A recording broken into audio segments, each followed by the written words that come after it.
The Collective Whisper Podcast with Simon K.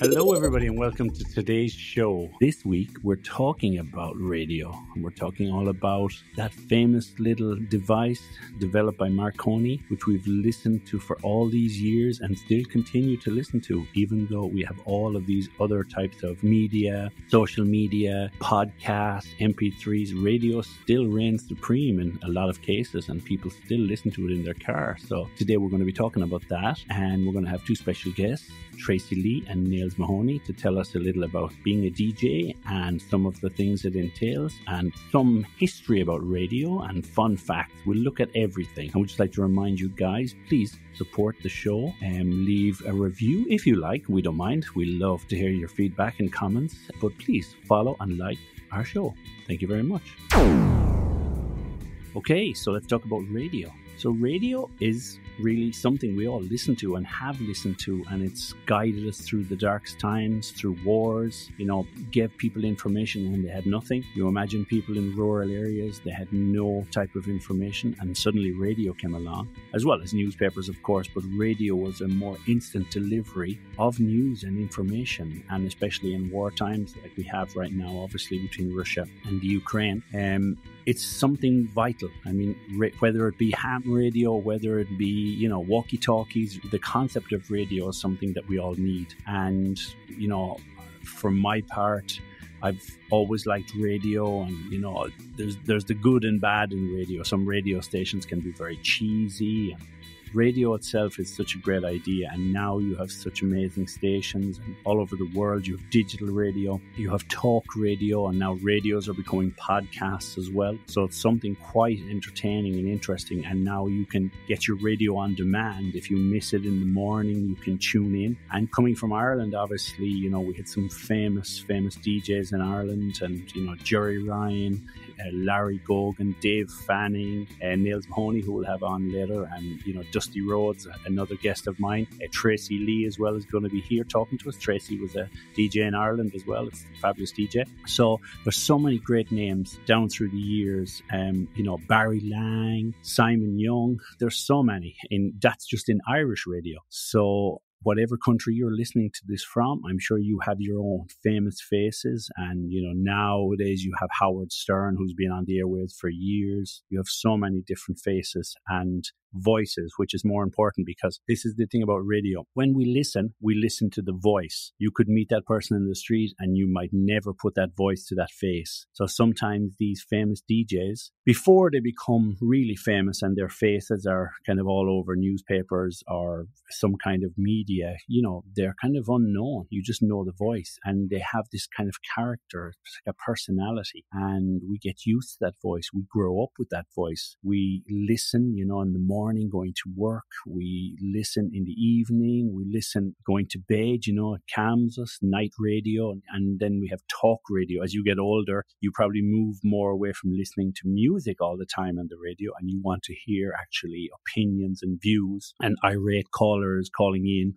and they want to complain about things happening in their local neighborhood, or they are against some new idea, or talking about politics, so there are so many controversies people can talk about, and radio is that kind of medium. Of course, years ago, before they had the slight delay in callers, I'm sure there was some really interesting calls, and I don't know enough about that technology, but I can imagine it was a bit of a challenge, whereas nowadays, they can maybe deal with the prank callers a little more. And then when we look at, DJs and radio competitions, so for example, lots of DJs, used to have on Atlantic 252 and 2FM, and, all of these radio stations used to have their competitions, and especially commercial radio, because they were trying to, attract more listeners and keep the station alive. So we used to have all of these kind of nerve-wracking moments. And of course, in Ireland,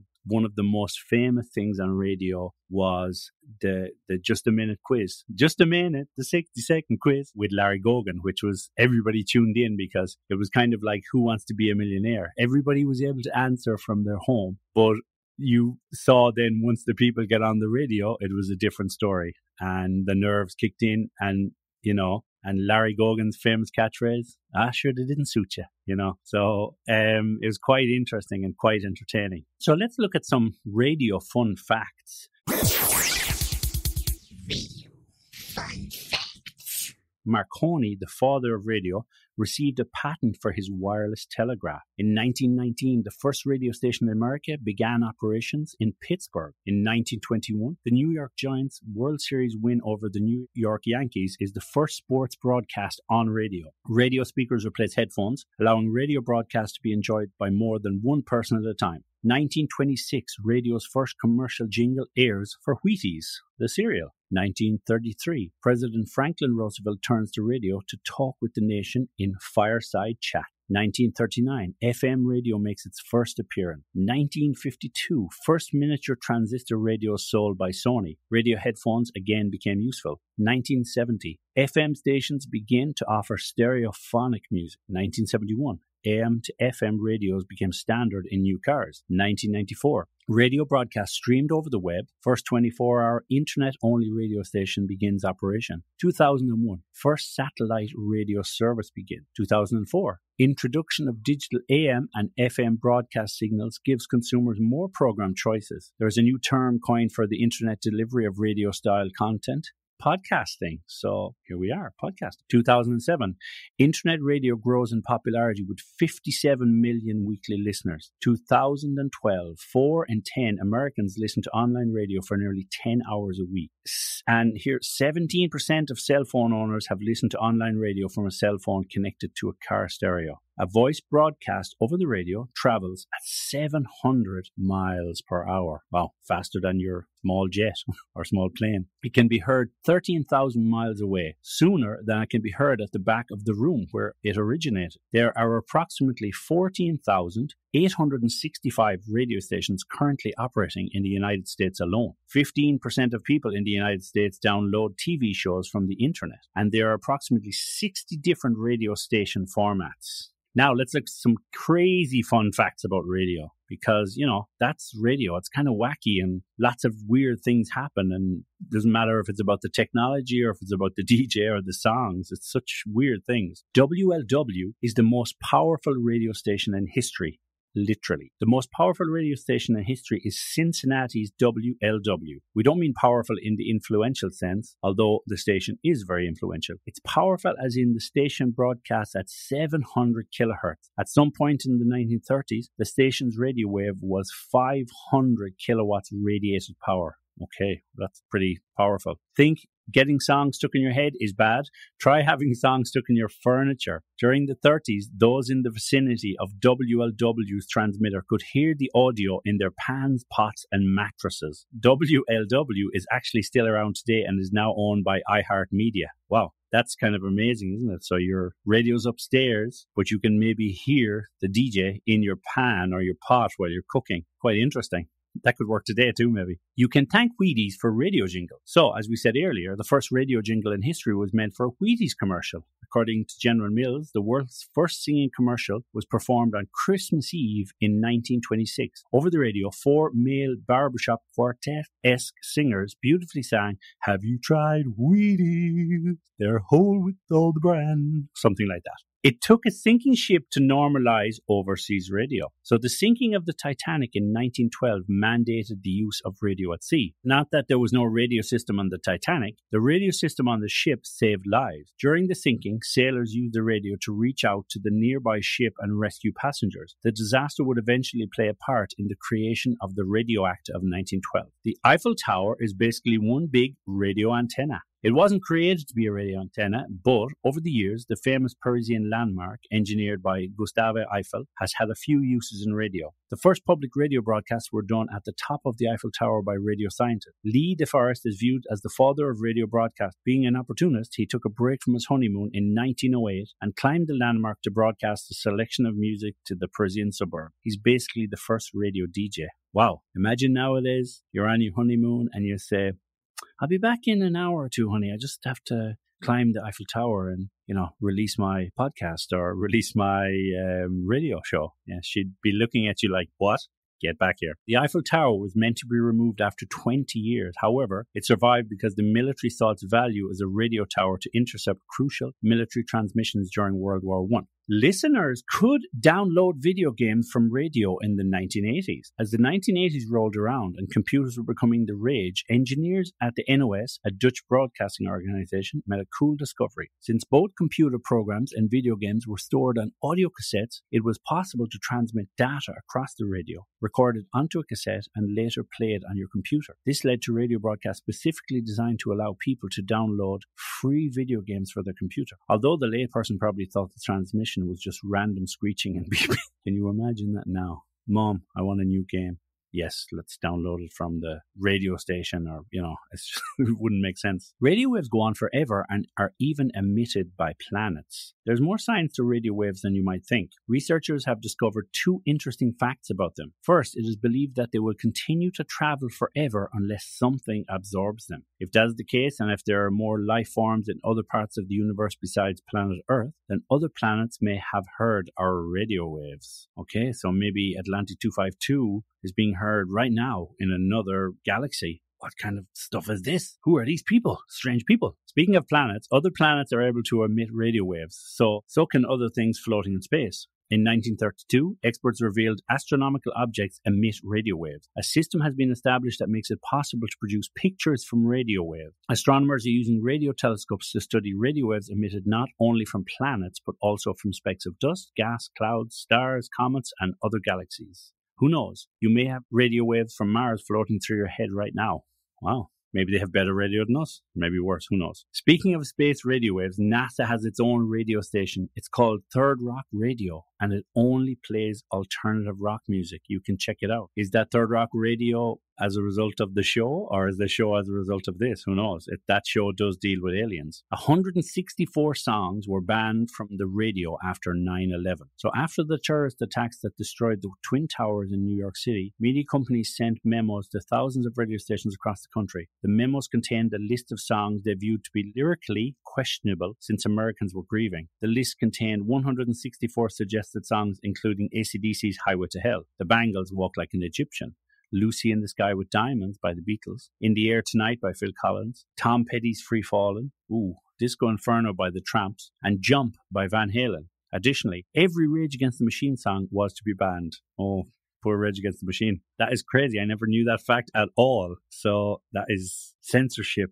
Don't offend the people. Stevie Nicks found her vocal double through a radio mistake. This is really interesting, this one. So, in 1978, a radio station mistakenly played Atlanta Rhythm's section song Imaginary Lover at the wrong RPM, revolutions per minute. 45 RPM instead of the original slower 33. This made the sped-up vocals sound like they came from Stevie Nicks. Consequently, the station received several calls about the new Fleetwood Mac song. Stevie eventually heard about the mistake and decided to do a little test on her bandmates. She played the record at an increased speed for them, and they actually believed it was her singing. So you can listen to the original song, Atlanta Rhythm section, increased to 45 PM. Have a look for it on YouTube, and you really can't tell the difference between Nicks and the original singer. I've listened to it, and it's quite similar. Okay, so radio fun facts. I hope you enjoyed them. So some questions people have about radio. The first radio station in America was KDKA, who was issued the first ever license on October 27, 1920. How much was a radio in the 1920s? A typical radio cost about $150 in America. The longest running radio show is What is it? Well, we know the longest running chat show is the Late Late Show, as far as I'm aware. So the longest running radio program is the Grand Ole Opry, and it's broadcast on WSM radio in Nashville since the 28th of November 1925, a total of 79 years. So it's a weekly country music program which goes out on Saturday nights. So it began its life as WSM Barn Dance in the fifth floor radio station of the National Life and Accident Insurance Company in Nashville. So that's quite interesting, because we've seen obviously Dolly Parton and Johnny Cash and these people appear on the Grand Ole Opry, but I didn't know it was the longest ever radio program, longest running. What was the first song ever on radio? So, on Christmas Eve 1906, Fessenden used a synchronous rotary spark transmitter for the first radio program broadcast from Ocean Bluff, Brant Rock, Massachusetts. Ships at Sea heard a broadcast that included Fessenden playing O Holy Night on the violin and reading a passage from the Bible. Wow, how would that work nowadays if you were playing the violin and reading a passage from a book or a Bible? Okay, so that's quite interesting. We'll come back to more interesting facts about the radio in a second, but I want to talk about some, an important part of radio, which is songs. We've all heard that song, we go, oh my God, who's that? It's amazing. And the old thing is people say, oh, have you heard this new song? And people aren't interested. But then when they hear it themselves, they go back to that other person and say, have you heard this new song? And they say, I told you about that. Fuck you. All these kind of things. So people are always angry because they're like, that's my song. I found that first, and now you're claiming it to be your own. So, some famous radio songs. Well, of course, we have David Gray, Late Night Radio. We have The Coors, Radio. Video Killed the Radio Star by Buggles, very famous song. But let's have a look at some other ones and, other famous ones that have references to radio and some of the stories behind them. So the Smiths panicked. On April 26, 1986, the number 4 reactor at the Chernobyl power plant melted down, resulting in the worst nuclear accident in history. According to lore, Morrissey and Marr heard BBC afternoon DJ Stephen Wright, someone Morrissey already disliked, break the news, after which he played I'm Your Man by Wham, which struck Morrissey as insensitive, stupid, and completely incongruent with the seriousness of the situation. Morrissey went home and committed these lines to paper: hang the DJ and burn down the disco. By July 21st, 1986, it was in the stores. There you go. Interesting how people can have a reaction to some DJs and their insensitivity. Poor DJ Stephen Wright, he was probably like, was that song about me? Queen, Radio Gaga. So this is written by drummer Roger Taylor. It's a hymn to the radio generation of the 50s. And that's ironic, really, as Queen were one of the bands that heralded the video age with their clip for Bohemian Rhapsody. Okay, so amazing video, of course, but that's quite interesting. Blur, This Is a Low. So the lyric, and the radio says this is a low. So it's a song all about the wonder of the shipping forecast on Radio 4. So we've all heard the shipping forecast years and years ago as we were growing up, and people would say Mizenhead to Mallinhead on Irish radio, and the same in the UK. So This Is a Low is one of Blur's most triumphant moments as Alburn's lyrics trek the British Isles. Okay. The Beatles, I Am the Walrus. I Am the Eggman, I Am the Walrus. While some songs attack or praise the radio directly, Lennon's I Am the Walrus uses the medium itself in the song. During the recording of the track, extracts of a BBC production of King Lear can be heard from an AM radio. It's believed that this just happened to be playing on the radio at the time when Lennon was fiddling with it. Wow. So it's kind of like a weird story, and weird things happen sometimes, and they're preserved through the annals of music through the years. Very famous song, Bob Seger's Rosalie. So through the 60s and early 70s, one of the most important radio stations in the world was CKLW in Windsor, otherwise known as the Big 8. With a 50,000 watt signal blasting from the centre of the continent, the station could be heard across several provinces and dozens of states. Not only was it the number 1 top 40 station in Windsor, but also in Detroit and even in Toledo, not Toledo, I think, and Cleveland. With that kind of reach, getting a record added to the Big 8's playlist could set you on the way to stardom. So a Detroit singer named Bob Seger knew this, but try as he might, he couldn't get the station to add any of his records. Desperate for attention, he tried the direct approach. Side 1 of his 1973 album Back in 72 featured a song entitled Rosalie, which was an appeal to CKLW's music director, Rosalie Tremblay. Thin Lizzy recorded a cover in 1975 and included it on their Live and Dangerous album in 1978. That version became a hit single in the UK. So did Seger's flattery work? No. It would be several more years before one of his singles made it on the Big 8. So let's look at the most played songs on radio. What do you think it is? Well, here we go. We'll do 20 of them. Sometimes you'll hear me say, actually, there's 2 artists. So these are including all of the artists, who had versions of it. Number 20, When a Man Loves a Woman, Percy Sledge, Michael Bolton. Your Song by Elton John. Another Brick in the Wall, Part 2, Pink Floyd. Number 17, Stand By Me, Benny King, John Lennon. Number 16, Sitting on the Dock of the Bay, Otis Redding. Number 15, Bridge Over Troubled Water, Simon & Garfunkel, Aretha Franklin. Number 14, Take Me Home Tonight, Eddie Money with Ronnie Spector. Number 13, Act Naturally, Buck Owens, The Beatles. Number 12, Everybody Wants to Rule the World, Tears for Fears. Really good song. Number 11, You're Still the One, Shania Twain. Number 10, You Really Got Me, The Kinks and then Van Halen. Number 9, Every Little Thing She Does Is Magic, The Police. Number 8, Baby I Need Your Loving, Four Tops and then Johnny Rivers. Layla, Derek and the Dominoes. Number 6, You've Lost That Love and Feeling, The Righteous Brothers, Hall & Oates. Number 5, Yesterday, The Beatles and then Ray Charles. Number 4, I Will Always Love You, Whitney Houston, Dolly Parton.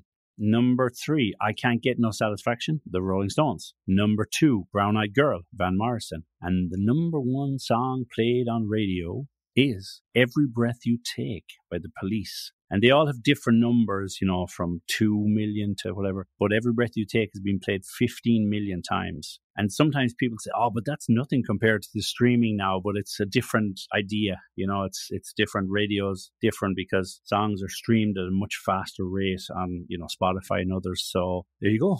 Most played songs on the radio. Okay, so we're going to be speaking to Tracey Lee and Nails Mahoney very shortly. But before we do that, I just want to talk about some of the mysterious radio stations that broadcasted secret messages. So here's one that's quite interesting. The chair is against the wall and John has a long moustache. These were 2 phrases repeated twice through a radio broadcast in the popular scene of the 1984 cult classic Red Dawn. Patrick Swayze was in this movie. These phrases were inspired by the real broadcast sent to bands of Allied resistance fighters, including the Special Operations Executive, who heard the coded messages signaling the cancellation or final orders of a sabotage mission during World War II. Okay, that's quite interesting how radio stations use those signals, because obviously in war, the military use radio, so why not if the radio stations can do it too? Spy radio. So while radio stations can reach a wide audience in a deniable area, spies also use mobile transmission devices such as shortwave radios. One of the most famous instances employing shortwave radios was in the case of Ana Montes, the former senior analyst of the Defense Intelligence Agency, who spied against the United States beginning in the 1980s. She was outed as a traitor and is considered one of the most damaging double agents in U.S. history. The then 44-year-old Cuban spy was smart, memorizing details for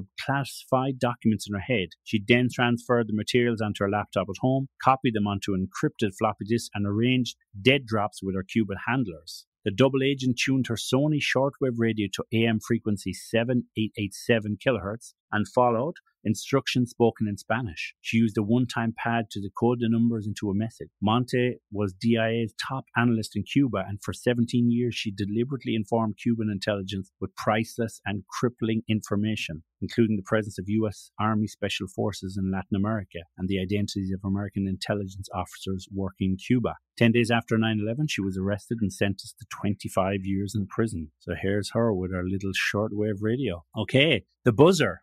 I never heard about this, but as I was researching, I came across this. The buzzer is an unclaimed radio station formerly located in a swampland near St. Petersburg, Russia. Tuned to radio frequency 4625 kHz, the station broadcasts a buzzing sound 24 hours a day and 7 days a week since the 1970s. The monotonous buzzing sounds are interrupted once or twice a week by a man's voice. Conspiracy theorists and radio enthusiasts hypothesize whether the radio station was once a Russian military communication center used to deliver messages to bases or field operatives under a monolith format, a code word for the recipient, a 5-digit group, followed by another code word. Okay, so this is an interesting one, the buzzer. So if you want to check it out, radio frequency 4625 kHz.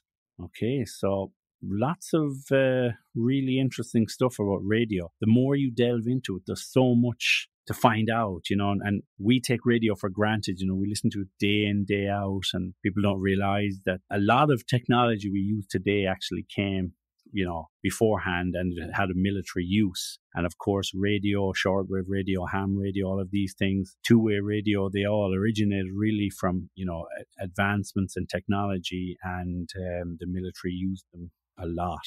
So they're kind of passed on to us then in a lot of the cases. Okay, so we're going to move on, and we're going to speak to our two special guests about radio. So let's talk about Tracey Lee. So Tracey Lee is a radio presenter in UK, Ireland and Malta, beginning her career in 1987. She has hosted ratings-winning national radio shows on Today FM in Ireland, as well as XFM in Malta. Tracey is a multi-award-winning audio producer, radio and advertising production manager for her work at South East Radio. She's the winner of National Radio Awards for production, voiceovers and scriptwriting. Produced work for TV in Ireland, UK and Malta. Tracey now coaches presenters worldwide, lectures, CDETB, is a voiceover artist and speaker at events including the European Radio Show, Paris and International Radio Festival, Malta. Tracey created Radio Star, the only international radio talent search, in 2016, now in its third year. She also presented her weekly radio show, Jazzin It Up, on United DJs, number 2 in MIXCLOUD Jazz charts. And Nails Mahoney will be joining Tracey. Nails has worked in radio and TV in Ireland, the UK and Canada, hosting all-day parts in major markets such as Dublin, Toronto and Vancouver. 98 FM, Atlantic 252, 4 FM, Today FM, RT2 FM, Q102, Q107, Toronto, Z95 Vancouver, Jack FM, Oxford. Quite a long list there, Nails. Nails had the most listened to radio show in Ireland and held the number 1 spot for 8 years. His audio has also aired regularly on the BBC. Since 2007, On Air Coach has coached over 3,000 presenters in Ireland, the UK, Europe, United Arab Emirates, Canada, South Africa and Asia. Nails is an industry conference speaker for TEDx, Next Radio UK, European Radio Show Paris and International Radio Festival Malta. Voiceover Artist. He is the co-creator of Radio Star, the only international radio talent search. He recently presented the Afternoon Gold radio show every Sunday on RT Gold and on United DJs with his Bebop Gold show. So, Tracey and Nails, welcome to the show. Welcome to the show, Nails Mahoney and Tracey Lee from On Air Coaching. How you doing, man? Hi, Simon. Good. Where are you guys at the moment in the world? We're in a little room in the bottom of a building. Now, we're in Malta. That's where we are at the moment. Wow. Am I right in saying you're in Gozo? No. Yeah, well, that's where we're based. Yeah, that's right. The little island south of here. Malta is a small island, but Gozo is a lot smaller. Think of your big toenail and your little toenail. You pretty much got the idea. I've been in Malta, but not in Gozo. But Malta is a lovely place. Yeah, it's a nice spot. Look, it's like anywhere. You know, from living abroad, you are where you are, and it is what it is. You just get on with your day, don't you? So it's nice. Yeah, it's fine. Sure. Yeah, well, that's the great thing we were speaking before we kind of came on there about how you can be anywhere now and do the job, get the job done. That's and right. Also you can meet so many new people over the web and everything. It's brilliant. Yeah. Especially when you're a cheapskate like me. Yeah, it doesn't cost you anything. Exactly. I remember that. Well, here's the thing, isn't it? You have to just save the pennies, because nowadays, like, there's so much going on and budgets are just climbing through the roof, and you just don't. If you can save money and get the job done, that's what you want. Yeah, of course. And I mean, you have your own setup. You're cozy in your own little studio or whatever you have set up in your home, and that's always nice as well. If you're ever doing work with people or if you're online with people, you're literally in your living room pretty much because you spend so much time in that workspace. You can leave your pajama bottoms on. Speak for yourself, dear. Yeah. That's me. Sometimes I'm wearing a nice shirt and I have my painting tracksuit on. Oh, I insist on full suit and tie, full suit tuxedo. Oh, yes. That's not even for the video ones. And your bunny slippers. Yeah, that's right. And the bunny slippers. Bunny slippers. Don't forget the bunny slippers. The bunny slippers. Gotta be professional. I imagine, Nails, you have a Hugh Hefner kind of silk robe, maybe, no? Oh, is that what you imagine, Simon? Well, thanks for that. Yeah, I appreciate that visual there. He said, keep imagining that now, Simon. Keep imagining. Although I know you probably wanted the pipe too, but it was hard to pronounce words properly with the pipe in your mouth. Yeah. It doesn't do much for your broadcasting career having a pipe stuck in your gob, does it? No. So tell me, guys, you're having tremendous success with your on-air coaching and with your Radio Star competitions. So before we kind of talk about radio and how it's impacted your lives and everything, tell us a little about the current state of, the on-air coaching. We started doing this in 2007. So what are we on? 15 years of this now. 15. And I'll tell you what, it came about because individually, and as it turned out, at the same time, we were getting approached by people in radio, as you do. If you're in radio for a certain amount of time, new people ask you for advice, right? That's just the way it works. Doesn't matter who you are. I actually really enjoyed giving advice. I don't know why. I like shouting my mouth off. Funny that, in a broadcaster. But it turned out some of it was okay. So I thought to myself in 2007, I'm going to see if I can get anything out of this. So I hired the Guinness Storehouse. Can you believe? The biggest room in the Guinness Storehouse. Wow. And it's seated like 50 people or so. And I thought, right, I'm going to try and fill this and see if I can. It cost me too much money at the time. I thought, if this doesn't work, I'm broke. Like, I'm remortgaging the house. Fortunately, we filled it up. So we were able to then think to ourselves, right, this has actually got something. There's something to this. And it moved on from there into one-on-one coaching. It's gone through lots of different transitions. Right now, what we do is we do courses. We do mostly online courses with new presenters and then established presenters. Like we coach. And even voiceover Voiceover, guys and that's girls right. as well. Yeah. If they want to do something on the side, because it's always really good for anyone getting into radio to have all those tools on their belt, just in case they lose the job in radio. They've got the voiceover career, they've got the production career then, So we do those kind of bits and pieces as well. And it sounds weird doing all that on Zoom, but it is actually possible. It's actually sometimes better doing it over like a video streaming service. Sometimes it's way better. Yeah. I always remember, listening to yourself, Nails, and I've heard you, Tracey, on the radio as well before. And, my takeaway from, especially, Irish radio, there was always like Leary's on Stillorgan Road. There's always the car ad. Was that you? Yeah. I don't recognize the voice. I thought that was you, actually. Yeah, I don't know which one of you it was, but that's the thing, isn't it? Because radio changes a lot, but still stays the same. And when it comes to the voiceover ads and everything, they don't want to change the format too much because it works, doesn't it? Well, you're right about radio changes, but stays the same. We always say radio is very easy. Everybody's just tried to make it more complicated than it needs to be. It's one person talking to another person, right? That's all it is. And at the end of the day, it's all about connection. Yes. Yeah. Yes. It's connecting one person with another person.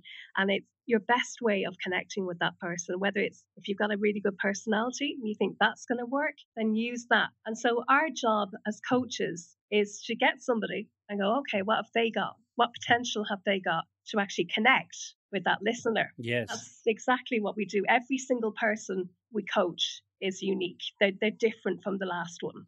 Sometimes we'll get an air check from someone. They say, have a listen to this. What do you think? Can we do some coaching? We listen and we go, oh my God, this guy's actually great. There's nothing we can do here. And then we listen again. Yeah. And we listen again. Oh, and we go, and the best now there's thing. Something in here. We're trying to get their personality out. Yeah. The best thing is when we find somebody that has something completely different and new that you have never heard before. And we go, that is going to sound amazing on radio. We just want to get that person out there and show what they can do. Yeah, it's cool. We got excited. That's the thing, isn't it? Because it doesn't matter if it's music or TV or, radio. There are some people who are born naturals and have that voice, have that presence and that charisma. And maybe off mic, they're not as extroverted, but you put them in front of the mic and things can change in an instant. 100%. And most radio people you'll find are like that. And you've nailed it. Most radio people are fairly quiet. Fairly into their own thing, and they're not into the mad big crowds. But you're right, stick them behind that microphone, and this new person emerges. Brilliant to see it, especially with someone new who's never really done radio before. And we don't work with a lot of people who've never done radio before, but when they show up, it's amazing to hear them become something else. That inner voice that they have. And also, if you're not funny in real life, don't try to be funny on the radio, because the thing is, the listener, because your senses open up even more because you can't see, your hearing is really powerful, and you spot a fake a mile away. You know that they're faking it. It's not funny. So the main thing is, if you are starting off on radio, you have to be yourself. In a radio version a radio version of yourself. I mean, you can't just be yourself on radio, but, it takes practice. Yes. It's exactly what it is. it was Robin Banks that we were working with before. And Robin always has this take on be yourself in the radio. He says, do you swear? Do you curse? The person will go, yeah, I curse. Do you curse on the radio? No. Well, then you're not being yourself, are you? So who are you? And it's a very simple way of breaking it down. It's a character, isn't it, too? You're spot on, Simon. You're a character. You're a version of you. Yeah. Actually, you're the version you want to be. That's actually one of the labels we got last year. We have radio personality, radio jockey, radio host, radio presenter. Radio character was one that came up last year. And I thought that's actually a really good, description of a radio personality on air. So we're an RC now. An RC. I like it. Yeah, it's funny, isn't it? Like you have the MC and the RC. But, I suppose there are some DJs, who are like really go to town on it. And there's others that are very calm and deliver the message. And I mean, we've seen over the years, whether it be Jerry Ryan or Dave Fanning, these people have different personas and different ways of delivering it. But for each listener, they deliver a different kind of message. And at different times during the day, maybe you need that different mood, don't you? 100%. And as we're always saying, I mean, because as Tracey says, you can't see radio, obviously. Well, you can now if you want, but strictly speaking, it's an audio medium only. And you're putting pictures in the person's head. Your senses are heightened more. Yeah, so if I say, I was driving in my car the other day down to the shops, it's hard for you to see it. But if I say to you, when you're in your car and you're driving on the main road, you see your car, you see your road. So it becomes more personal to you. So you're putting those pictures in your listener's head, and that brings radio alive, because the other way they say radio is one person speaking to another person and you're only speaking to one. That's why it works. Because you could have 1,000 people listening and they've got 1,000 different pictures going on in the heads. And that's why it's so bloody personal. That's why it's so special. Can't do that on TV. There's a picture of a car. Okay, I see it. You say car to 1,000 people, they've all seen a different car. And that's why it's so personal. That's why it's a beautiful thing. Yes, and the reason we say be yourself as well is because when you're yourself, more people like you. And that's what we aim for when we're on air. We want people to like us, because we like them. That's the beauty of kind of any kind of character, whether it be an actor or a singer or somebody on stage or on the radio. Not everyone might like you, but the thing is, it's like that thing I've heard there recently where they were looking at some TV shows and they were talking about removing the laughter track. But then a lot of people said, I don't like the laughter track. It's very fake. But then in the end, when they took it away, their listenership went down. Those people who were actually didn't like it, they had a better impression of the show when it was there. So it's like something that's kind of like Bovril or something you love to hate or, Marmite. Marmite. That's it, Marmite. I couldn't think of the word. So it's like Marmite, because in those shows, you need the laughter track to make people laugh, even though it's very artificial. So the thing about radio is, if someone said, I don't want to be more extrovert, I want to be just myself, maybe it's not enough for that show. Yeah, correct. And again, you're right. It depends on the person, depends on the station, depends on the market, depends on the time of day. There are lots of factors to build in. I mean, I'm one to talk. I changed personalities every bloody week when I was on the radio. I never know who I was because it depended on my mood. And I didn't have that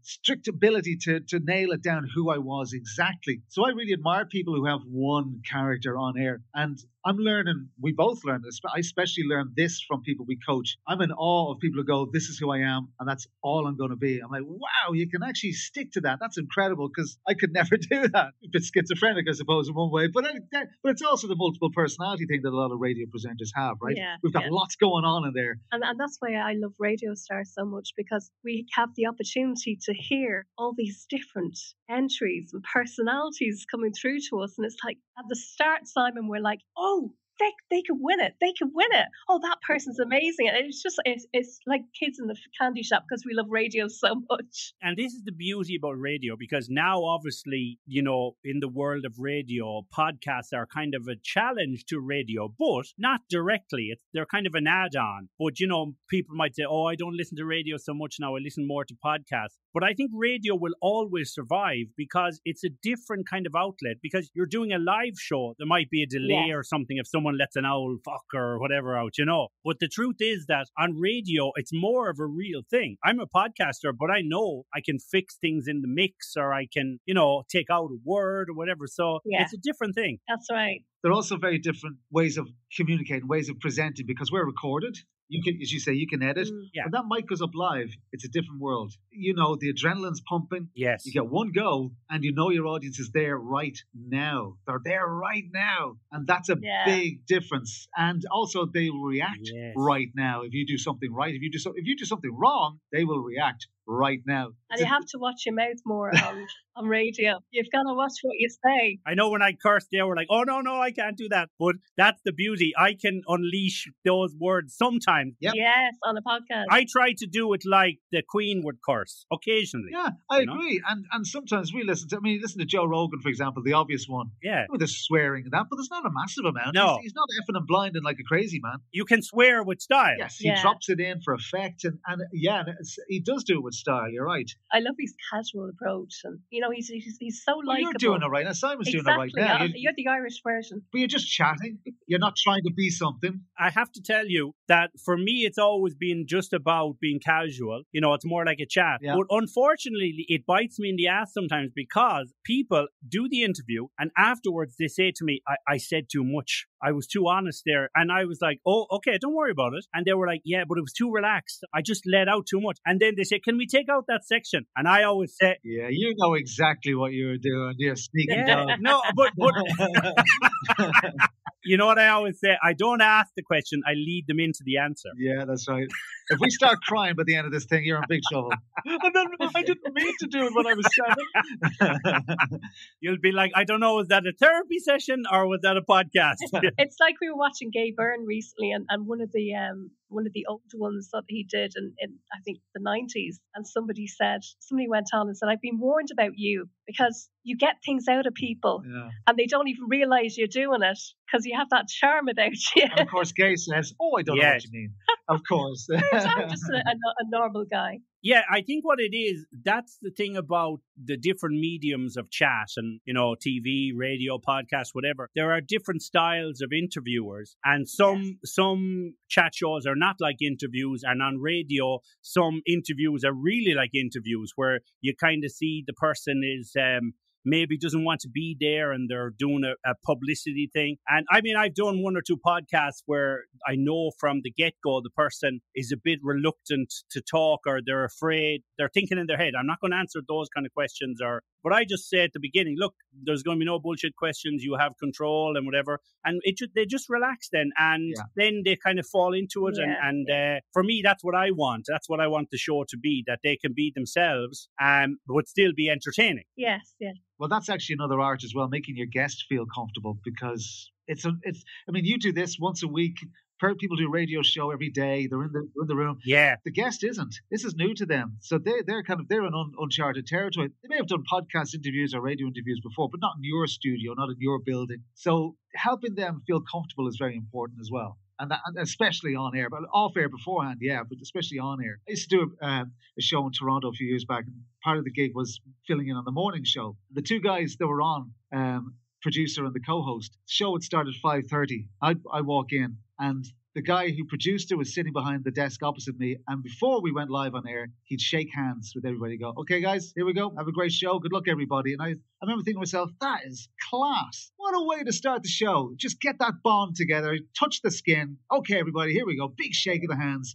It makes a difference, doesn't it? And for me, like a team who was filling in on a morning show in a big bloody market, so I'm kind of going, oh crap, am I going to fall on my face, or can I do this? That helped me settle in really nicely. So fair play to him. Little things like that are great. Yeah. Can I ask you guys then, in the world of radio right now, I mean, when you look at a lot of DJs and obviously a lot of your clientele and, people you help go on Radio Star and the on-air coaching, there's a lot of younger people. So the thing that I want to know is that they always say it's very hard to get rid of the older DJ because they stay in those jobs forever. So is there work for all these younger people now, or are the older DJs retiring earlier? Well, if we were just answering for Ireland, then there'd be a different answer. But because we're global, we deal with our main markets. I don't like the word markets, but the bulk of people we work with come from Ireland, the UK, and Canada. After that, it'd be Australia, New Zealand. So in those other markets, I would say North America and Australia, New Zealand, the answer would be, oh, listen, man, there's so many jobs, you wouldn't believe it. It's incredible. In Ireland, I get it. It's a smaller market. Okay. There are less openings, but there are openings. It's about how you connect with people. And that's where we come in as well. We have kind of like a system in place where we help people connect. And because we've built up such a big network over the last 15 years, we have those connections that we can connect people. We can say, we got this talent here. They're really good. If there's an available position, send them your way. On Radio Star, we had 250 program directors in constant touch back and forth with us about the competitors. That means if you come to us for Radio Star, for example, you will be heard by 250 program directors. Now, are there jobs? Will one of those be interested in you? A Radio Star winner from 2020, Alice Vickery, she got into BBC Cornwall because of Radio Star. Okay. Because they've seen her advertising herself as a top 5 competitor in the competition in her local newspaper. She got onto BBC Radio Cornwall. Now she's left there and she's working for BFBS. So she's traveling around. I think she's going to Cyprus and Germany. This job can take her anywhere. Well, you had a very good point there, Tracy. And the fact that you got noticed in a local paper, she wrote the local paper, she wrote the article, did the little interview. That's how you work it nowadays. You have to put in the work. Wow. Yes. Correct. Yes. Sending the demo in and waiting by the email to come in, that ain't going to do it. They're not emailing you back. It's self-promotion. They're not doing that anymore. You can bring the horse to the water. Yeah. And you can give the horse headphones and say, do that show. Off you go, horse. Yeah, exactly. That's right. They have to put in the work. Yeah, and that's the thing, I imagine, for lots of people who want to be on air. I suppose a lot of them are thinking, oh, well, I'll never get onto the radio. I'll never get on to Go Bay FM. I'll never get on to, 98 FM. So I'll start my own podcast or whatever. So people are probably putting themselves into those positions through other ways. I mean, other avenues, no? I totally agree. And listen, isn't it a great position to be in? I mean, when we were starting out, you had to depend on FM. Look, if you weren't on the radio, you weren't on the bloody radio. Yeah. We had pirates and everything, but if you couldn't get on one, you didn't get on one. You didn't have the ability to plug in a computer, stick a mic in, start talking, recording it and sending it out to the world. The only danger with that is it's like we used to say about Instagram, everybody became a photographer. With podcasting and because everybody has a microphone on the phone, now everybody's a radio presenter or an announcer. And it's not the case, as we well know. There's a skill, there's a craft. You hear somebody doing it well, you think, that's pretty simple. You hear someone doing it really badly, you go, ooh, no, bloody hell, that's not so easy after all, is it? So if you're going to do it, look after yourself on it. Don't just put anything out because you think you can. Get opinions from people. We're not talking about us. Get feedback. From anybody. Your friends, family, neighbours, it doesn't matter. Get somebody's feedback because they're all listeners. They know. And the listeners' ear is so well tuned. We've been listening to radio and audio all our lives. We know good from bad. Your next door neighbour knows good from bad. They're an expert. They're expert listeners. Yes. They listen every day. They've been doing it all their life. So ask them what they think and ask them to be honest. And if they say, listen, it's crap, then take their word for it. Yeah, because we have this thing, every one of us, it's this personal bias, and we always think, oh yeah, like for example, you could write a song and you think, this is a really good song. But the more you listen to it, the more you think it's brilliant. And then someone can say, it's only okay. It's good, but it's only okay. So I imagine there's a lot of people who imagine they could be great radio DJs, but maybe they only have 50% of it, and maybe they can learn the rest. But it's quite a difficult thing because you have to have the natural ability, but you also have to be able to learn and be able to take criticism, don't you? It's essential. All that, yes, Simon, that's exactly it. Back in the black and white days, I used to do stand-up comedy when I was in college. Funny man, Miles. Not really, but am I still doing it? There's your answer. But the point is, you'd write a joke, you'd write a line, right? And you'd cry laughing at your genius. Go, oh, that's hilarious, it's hilarious. And then you go over it and over and over it again. After about the 10th or 15th time, you stop laughing and you go, is this even funny anymore? Yes. You don't even know. Because, as you say, you're overanalyzing, you're overthinking, you need somebody else. And that's either your friend or the bloody audience that you stand in front of. They'll tell you quickly. But you're right. You need to look into yourself and see, what is it that I do well? What is it that I have that no one else has, if possible? It's great when you hear somebody who's only starting off on radio or hasn't even been on the air yet. And you go through the weeks of coaching with them and you start seeing they're really enjoying doing radio. And we get them to do like live links for us. And they say, God, I felt so good after. They're pumped after the session because they just want to get on the radio. Yes. And it's just watching that progression, hearing that progression of how someone can go from new to, really being good at this. And it just takes a little bit. You have to look at you and what you can do, your ability, your personality. Yes. I think, all of those things are really important. And, it's a form of performance because, it's like somebody going on stage to do comedy or to sing. They get that, rush of adrenaline and they feel it. And then afterwards, the dopamine and everything is still there for an hour or so. So I can imagine for radio shows like that, especially, you see a lot of these radio shows now where there is the team, like Neil said, where everybody bonds a little at the beginning and then they have a wonderful show. That's such a rush of adrenaline and it's like a performance at Wembley. Late night shows are the worst when we used to do them. You get in at 1 a.m, you fall asleep about 4 a.m. because you're still going, wow. I remember I was doing a show on Today FM, the 90s show on Today FM, and I remember I was doing that for 5 years, but I'd come home. I had 2 small little girls at the time, under the age of 5, and I'd be buzzing when I come home to my mother's in Dublin. I was staying in Dublin at the time, and I'd wake up in the morning to SpongeBob on the telly at 8 a.m. and the 2 girls hopping on top of me, Mammy. So the late shows. It is because in that I remember myself when I used to be always gigging and coming home at 3 a.m. and a lot of people would be like, I'm going straight to bed, but you're still wired from gigging. Yes. So you're like, I'd make a cup of tea and I'd watch some TV and then I'd be like, oh, it's 4:30, I better go to bed. I better go to bed. I better. I won't sleep, but I better lie down. I better go to bed. So can I ask you guys then, for you, when you see like the future of radio, because now obviously, I spoke with Dusty Rhodes was on the podcast. He still owes me a $5, by the way, next time you're talking to him. I think I asked him for it. He said he'll never get it, But the thing is, we were talking about, Sirius XM and all these radio stations and now there's a lot of pre-recorded slots, where they have hours of music at night and the DJ does all the pre-recorded slots. So can you see radio changing to make it more cost-effective in the future? Well, it's a business, right? Yeah. I mean, that's understandable. It is a business. However, I think a lot of radio networks, a lot of radio chains have used that as an excuse to cut back anyway.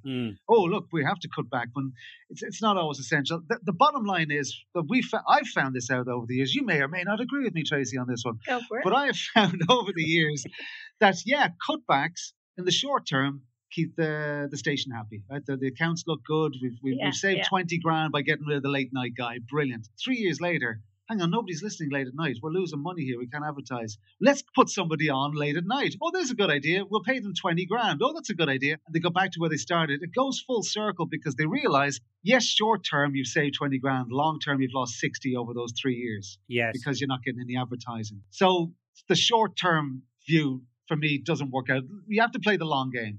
We always say that to people who are looking for jobs. Hey, do you want to play the long game or the short game? The short game is probably not going to work. The long game, if you want to get a gig, will be your best bet. Develop relationships with people that hire.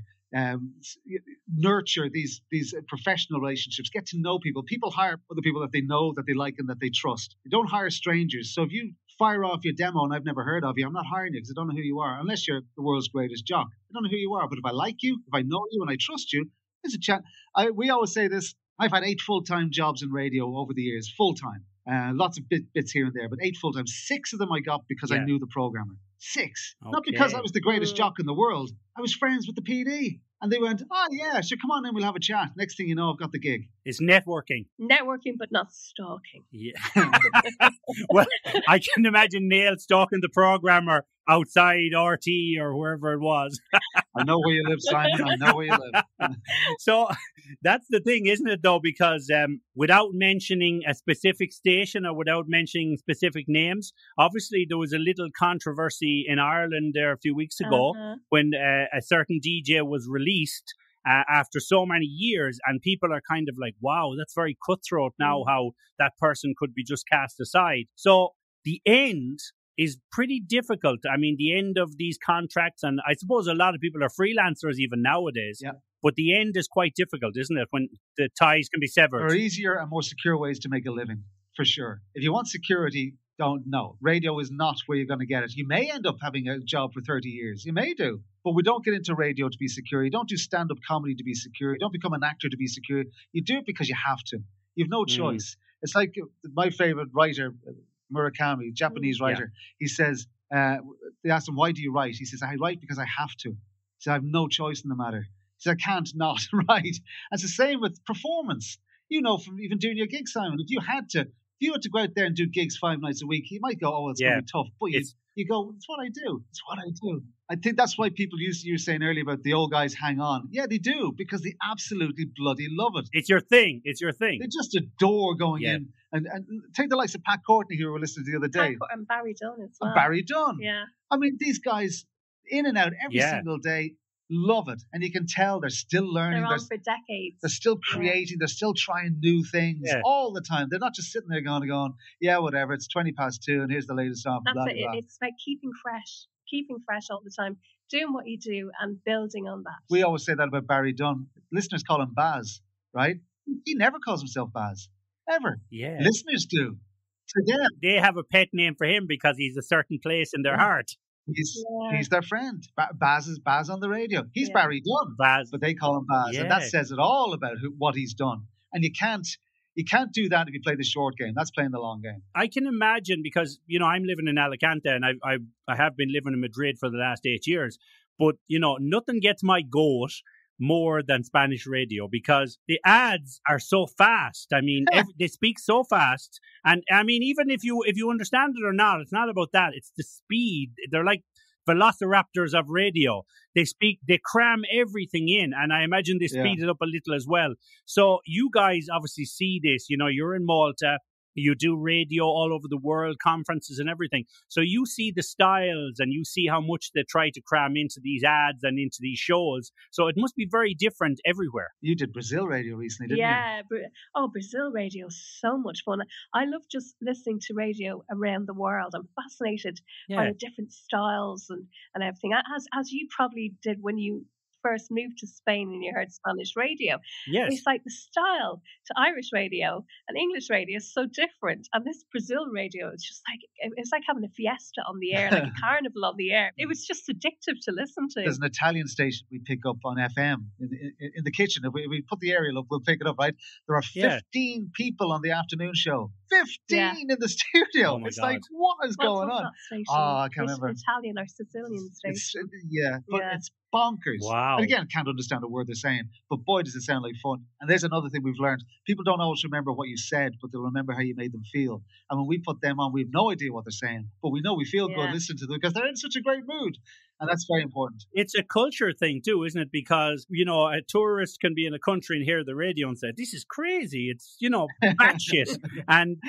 But the thing about it is, for that culture, that's how they get their humor, or that's how it's delivered. So that you just have to get used to that. 100%. Yeah, but there's a vibe about it. Even if you're listening and you know where it comes from, as you said, like you as a listener, you'll kind of accept that that's the way they do radio. And you can hear that happy vibe and you go, that's the way they are. That's the happy Italians on the radio in the morning. That's it. Yes. Yeah. So let's talk, a little about Radio Star. So Radio Star, you said, Tracey, 4 years ago, you kind of had the idea and it started from there. Tell us the process. Yeah, 2018.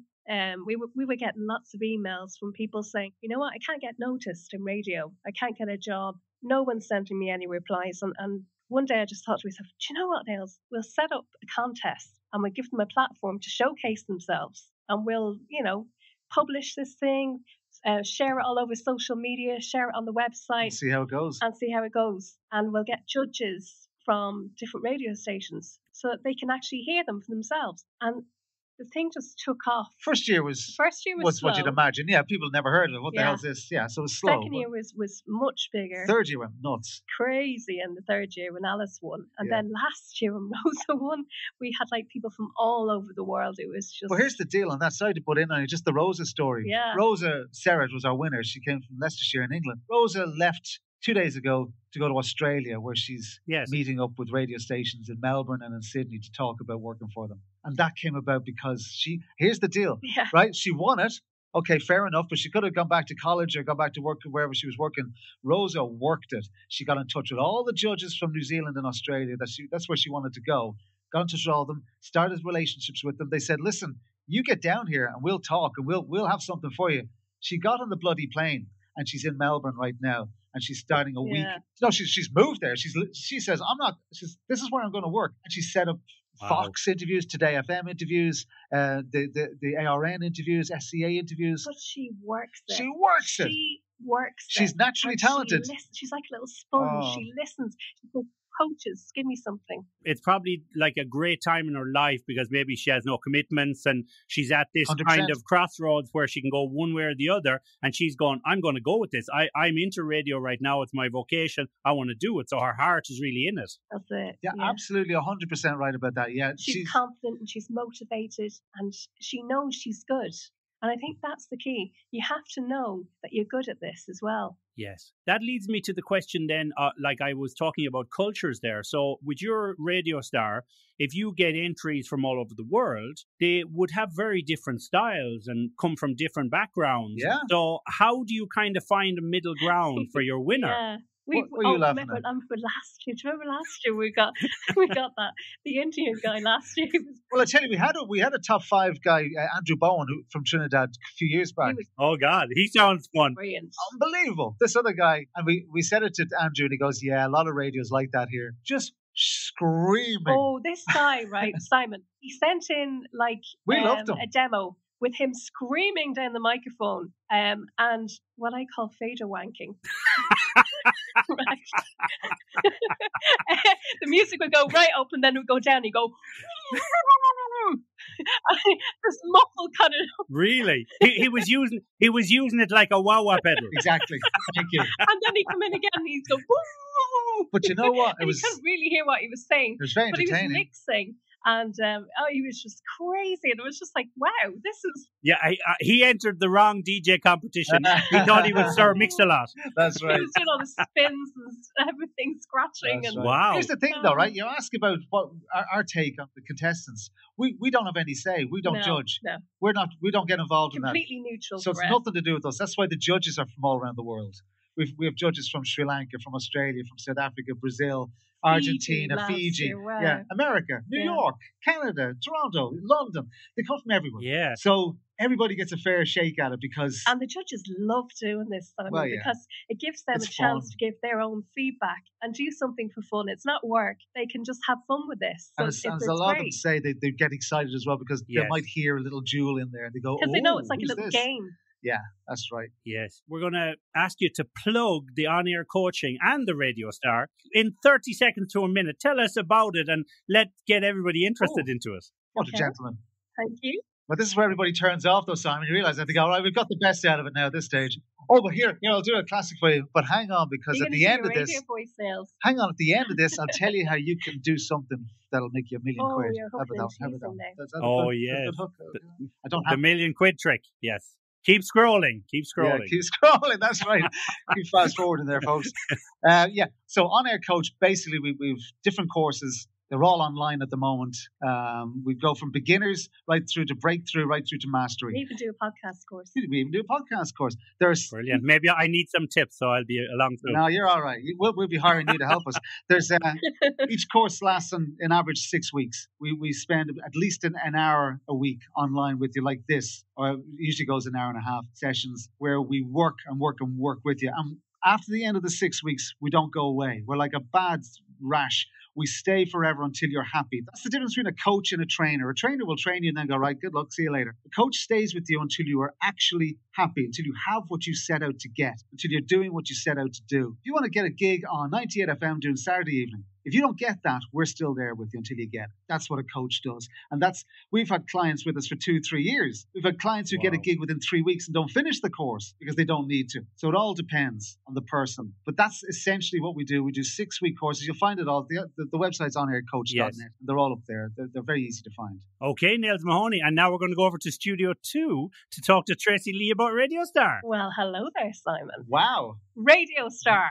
Well, Radio Star is the only international radio talent search and will be opening for entries in April. So watch the website onaircoach.net. And if somebody says you got a good voice or you know somebody who could be good on radio, spread the word and get your entry in. Only 60 seconds is what you need of audio. You can be talking about anything. And our job is, to spot your potential, and help you along the way. And it's free to enter. Free we to don't enter. charge for Radio Star. So onaircoach.net, Radio Star. No, we are doing a thing called boot camp before that, which if you wanted to join, we do charge for that.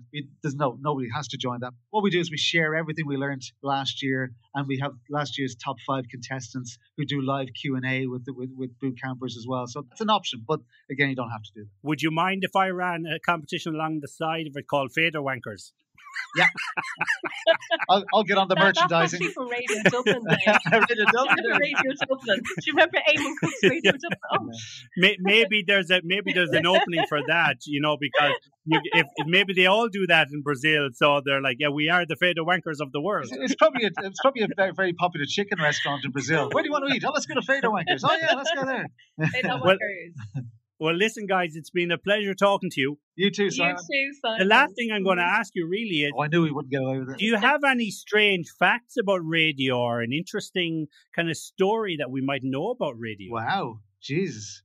I can't think of anything offhand. Like what? Like things that happened to us? No, it's funny because as I was researching the show, I've discovered some things about radio. Like, for example... Well, you seem to have some. Yeah, I'm going to tell you one. Okay, give us an example. The term broadcasting was actually used. The reason it came about was from farming, because they used to spread the seed all over the land, and they called it broadcasting, like casting broadly. And when they started radio, the same term applied to the radio stations all around America. So that's my interesting fact of the day. A little knowledge is a dangerous thing.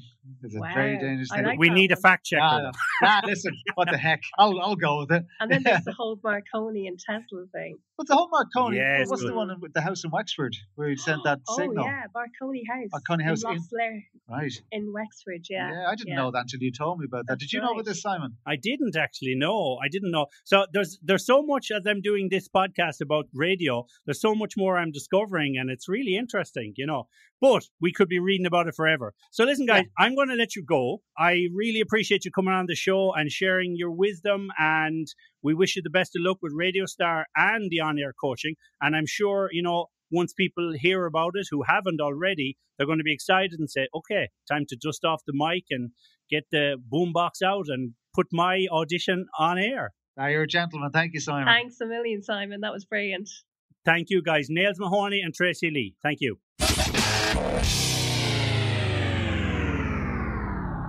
Okay. Thank you, Tracey, and thank you, Nails, for coming on the show. That was a really informative chat and quite enjoyable too, hearing about your radio experiences and the things you're doing for the future of radio. So we want to commend you for that and appreciate you coming on the show. And I enjoyed that chat. I always enjoy the chat because I try to pick amazing and interesting guests. And so even when I tell you after every show, I really enjoyed that chat, I really mean it, because some of these guests are amazing. They have some great stories to tell, and they teach us a lot about things, whether it be radio or other things. So I'm very glad they came on the show, and I'm very glad you got a chance to hear these guys talk. So what next? Where do we go from here with radio? Well, I think radio still has a bright future, and I think that a lot of things are coming along to challenge it, such as podcasts and, TV and Netflix and everything. But I think radio will always be there. The music may change, the faces, the voices may change. You don't really see many faces, but I think the concept will always be there, whether it be analog or digital. Technology may get better. Hopefully we won't have artificial intelligence on the radio too soon. It would be still good to hear these natural voices, real voices that you can believe in and you can trust in. So I don't really want to listen to a computer telling me,